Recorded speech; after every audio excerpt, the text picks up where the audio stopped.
आखिर में एक बार फिर आपसे वही सवाल, अभी कुछ दिन पहले एक और नई अफवाह चली कि आपकी बात मुख्यमंत्री से हो गई है और बड़े भाई नाराज़ हैं, आप राज़ी हैं, पार्टी आपको लेने के लिए तैयार है, तो इसमें कितनी सच्चाई आप मानेंगे?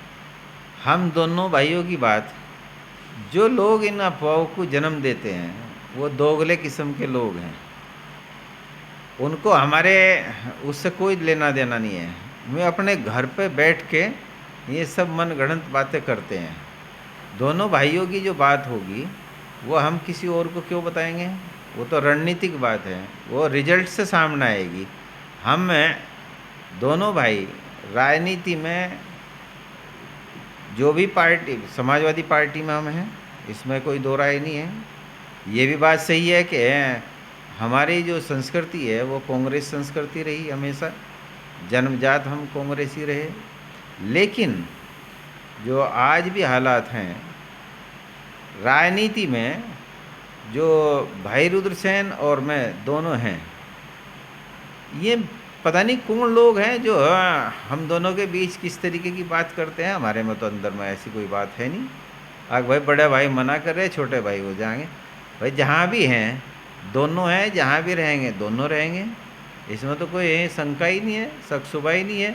राजनीति अब मेरे से अलग होकर वो नहीं कर सकते, उनसे अलग होकर मैं नहीं कर सकता, तो फिर क्या रहेगी बात उसमें? निर्णय लेना वो भाई रुद्रसेन को लेना है। भाई जो डिसाइड करेंगे वो बड़े हैं, तो निर्णय तो नहीं लेना ही है। अब ये जो कुछ लोग बात करते हो आप लोग, ये हमारे दिमाग से परे की बात है। हमारा दिमाग ही नहीं काम करता इन बातों पे। उन लोगों के दिमाग जो है वे करते होंगे, किस तरीके के करते होंगे, कहाँ से वे संचालित हैं और कहाँ से नहीं, ये विरोधियों का एक षड्यंत्र है। बुजुर्ग हैं, उनके अनुयायी हैं, उन सब का जो शक्ति है, वो जो दम है, तो स्वाभाविक सी बात है चर्चा होना।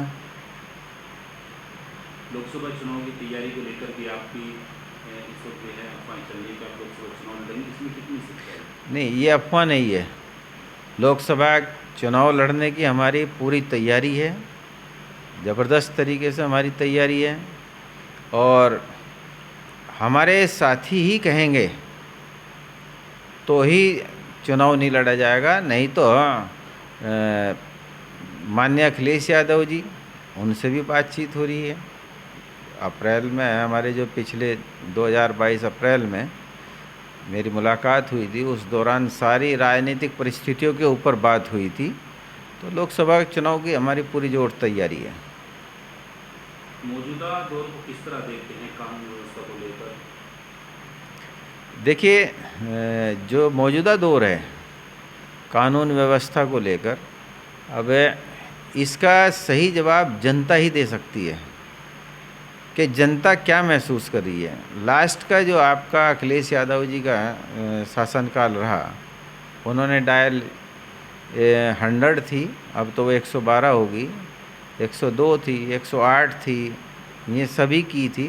तो डायल 100 उसके ऊपर भरोसा था लोगों को।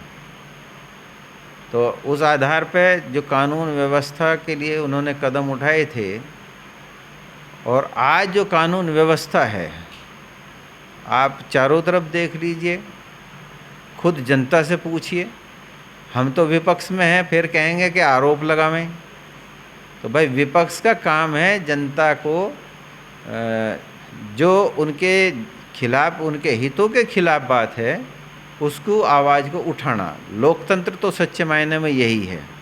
और जब तक हम इस आवाज़ को नहीं उठाएंगे तो जनता का उत्पीड़न होगा।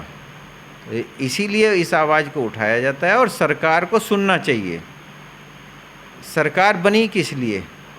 वो जनता की समस्याओं को हल करने के लिए। विपक्ष जो अच्छी बातें कह रहा है, उठा रहा है, उसको गंभीरता से ले, उसकी जांच कराए और फिर उस पर काम करे।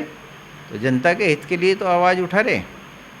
देश में विपक्ष का एक बहुत बड़ा गठबंधन है, इसका नाम इंडिया दिया गया है, समाजवादी पार्टी भी इसमें शामिल है, तो किस तरह की तैयारी गठबंधन की आपको लग रही है? बहुत अच्छी तैयारी है गठबंधन की, क्योंकि हिंदुस्तान में सबसे बड़ी पार्टी कांग्रेस पार्टी है। और कांग्रेस पार्टी बलिदान करने के लिए तैयार है।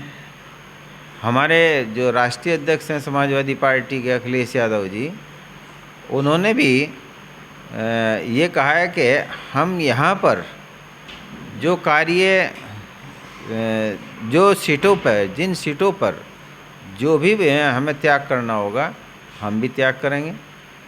राहुल गांधी जी विपक्ष में आज पूरी सरकार उनको घेरने के लिए खड़ी हुई है, लेकिन राहुल गांधी जी जिस तरीके से संघर्ष कर रहे हैं तो विपक्ष के सभी नेता इस तरीके से संघर्ष करते हुए आगे आएंगे तो निश्चित रूप से विपक्ष जो है बहुत मजबूती के साथ लोकसभा में फाइट करेगा।